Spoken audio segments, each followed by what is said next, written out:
ધોરણ 10 અને 12ના વિદ્યાર્થી મિત્રો, જો તમે ઈમેલ રાઇટિંગ કંઈક આવી રીતે લખશો તો તમારા 5માંથી 4.5 માર્ક તો 100% આવી જશે. પરંતુ તમે આ જે લખ્યું છે એ રીતે જ લખજો.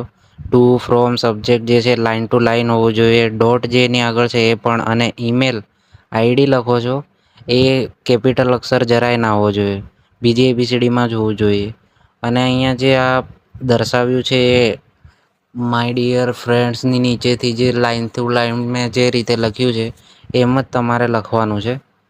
આડું વળશું કરવાનું નથી. જેમ કે અહીંયા અમુક લોકો કેવું કરતા હોય છે, આમ જેમ ફાવે એમ લખી દેતા હોય છે ને એની આગળ ડોટ લગાવી દેતા હોય, તો આ એકદમ ખોટી વસ્તુ છે. આવી રીતે નહીં કરવાનું. ડોટ જે છે એક લાઈનમાં આવવા જોઈએ.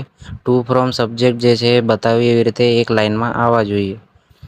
તમે આમ જેવું તેવું કરીને આવશો ને તો તમારા માર્ક ત્યાં જ કપાઈ જશે.